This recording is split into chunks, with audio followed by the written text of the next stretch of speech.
This is Farid Premani and welcome to another episode of Think Tanks. And today's topic is, again, we try to bring topics to coach entrepreneurs, professionals turning out to be entrepreneurs, whether brick and mortar, physical or online, and then freelancers, which is a big moving crowd that follows me. So these are now 8 rules of success from Sindhi Entrepreneurs. Yes, see, every communities, and we have had videos about Marwaris, Jews, and I'm trying to make more videos understanding logics. And when I understand logic, I try to make and spot successful entrepreneurs in my network, and some are very successful, getting from M to B millionaires, turning into billionaires, and some of them are in US, some of them are international, but the logic stays the same. And now you can find to and fro between people because they get amalgamated, they get compromised on their ethics most of the time, but still you feel that the baseline logic is same. And that's where you and I, we can learn from different cultures on how to become successful. So let's get started. 8 laws of success from Sindhi businessmen. For those who don't know who are Sindhis, it's a sect in Pakistan. It's a geographic location. It's a big province in Pakistan. And these are the people who migrated at the time of partition from India, Pakistan, 1947. And they lost everything actually when they moved, because a lot of people, regardless of Indian Pakistan, everybody lives together. Together is all the politics. Let's keep that on the side. But all are good people, all are together. But they actually got back on their feet in just quick 25 years. And the first law is the same, which was actually by Chanakya as well. Don't convey your secret, and especially secrets of where do you buy your goods from and where do you sell your goods to. So who are your clients and who are your buyers or wholesalers or factory location? They never convey it. They neither convey it to their brothers. They are so secretive when it comes to keeping the business secrets to themselves. So just make sure this is something if you really like and admire, so that nobody can copy. And they usually do businesses which are similar. Most of them don't do very innovative businesses, but how they are innovative is going off the market and trying to find or spot the buyers from China, somewhere else, wherever they do, or they have retail store, then they go local buyers, wholesalers, factories, but they always try to walk an extra mile. And their secret lies in where do they buy from. And this is a secret from wise people or people, that you cannot make profits in selling, but you can make profits in buying cheap. So that's the rule of success. Buy cheap and never convey your secrets to anybody. Of where do you buy from and who do you sell to? Okay. Sometimes you're selling it to customers, but you know that my customers are mostly females, 18 to 36 at age. That's the secret. You know how you find your product, right? Although you're selling the same product that other 20 people in your 1 mile radius is. So don't convey your secrets. Rule number 2 for success. It's a slogan that I've learned from a very successful Sindhi entrepreneur, and he is like 100+ locations in North America, US and Canada. And he says that Sindhi chawanni pe bhi dhanda kar leta hai. So this means that Sindhi entrepreneur does not feel bad if they have to set their profit margins just for 25 cents. This is something now many business entrepreneurs, and this was something similar in Marwaris. So you know that how culture induces and how culture helps you. So let's say if you are somebody who is on the west side and don't know who these people are, you can learn there. Desis have been very successful entrepreneurs. And then for Desis, we learn from Jews and other cultures. So it's a mixed match. World is now a global village, right? It's the knowledge is power. So think about that. And then the 4th rule I'll try to merge is making dollar is difficult, but making 4 transactions worth 25 cents is easy. You can beat the market with the price war.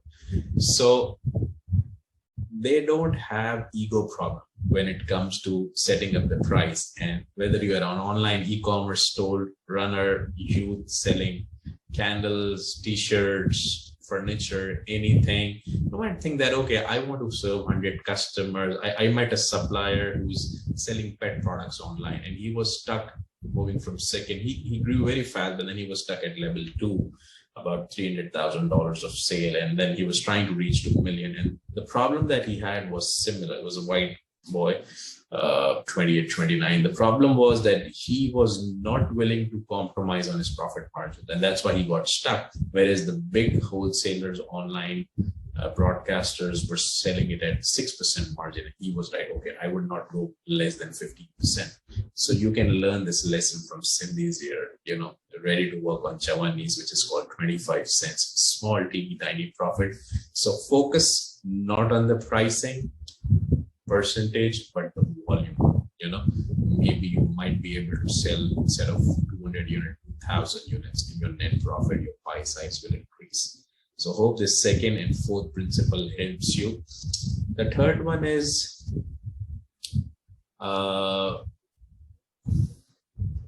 and this was given by an example. So there was an entrepreneur, Sindhi entrepreneur, who once in time of recession has always been there. It's history, it's cyclic. So let's say people are in fear that US and world is going towards recession. COVID, there was a recession which was health related. Now it's a Fed and all that. The market, stocks, crypto, everything is crashing. So they're predicting that housing market will crash, businesses will crash. But I think this law will help in recession, which is always.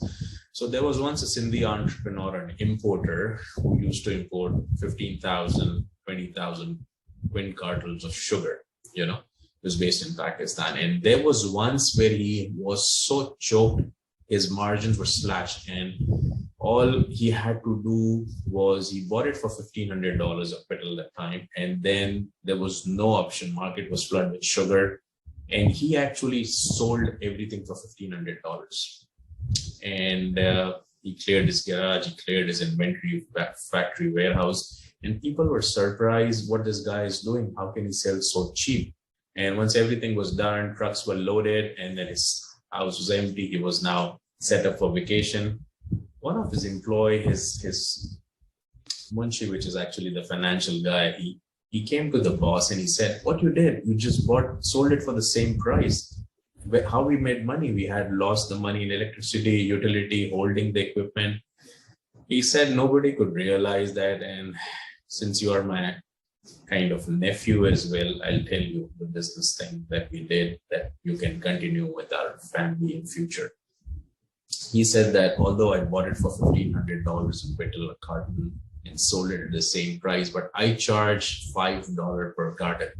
And then that carton or that box did not cost it anything. It was $0 cost. So when I sold about 10,000 boxes and I charged $5, I made $50,000 just selling the cartons, which did not cost me anything, zero. To the world, it was $1,500 buying, it was $1,500 selling, boom. And nobody could compete me. But then I put a small clause that the carton cost $5 and nobody looked at it, and boom. So smart decision, right? And then the last principle is they keep their ego on side, which is a very big success formula in Zappos, which is a very big shoe company. They had to go through, and when you are very determined and you love your product, you cannot hear customer when they give you faults. And this is where you learn from Zappos or Sindhi Entrepreneur that those people who really learn from their mistakes and keep the ego on side. So Sindhi Entrepreneur, they started their journey, they were more retailers, and retailer, there is always a price war, negotiation with culture. We say in Asian culture, if you try to sell it for free, they will still negotiate. That's how we say this is our, everyone is same, but we joke around. So if an entrepreneur on the front who's running the shop or online shop or something, they have ego problem, they can never ever take that criticism, and that criticism is sometimes positive. What customer is saying, you can turn out your business to $1 million business. So they keep ego on side, and this is the beauty. Now you might come across a Sindhi and you might say, hey, Farid Premani, whatever you said, I don't find in that Sindhi friend anymore. There are always plus and minuses, but majority of the culture follows that, and successful Sindhi entrepreneurs follow it. And I hope this principle helps you. So I'll try to repeat that. Don't convey your business secrets, especially where you're buying from and who you are selling to, not even your brother. They are ready to work on a 25-cent margin. They say that making $1 profit is difficult, but making 4 transactions of 25 cents is easy. Sometimes you have to think out of the box. You might, if you are on a volume game, you might have to buy and sell at the same price in terms of recession. So keep the profit very low, but the volume very high. And when you start making the profit margins low, your volume automatically boosts very high. So think about expanding your business, expanding your supply chain, and then bringing out of box ideas to make profit margin.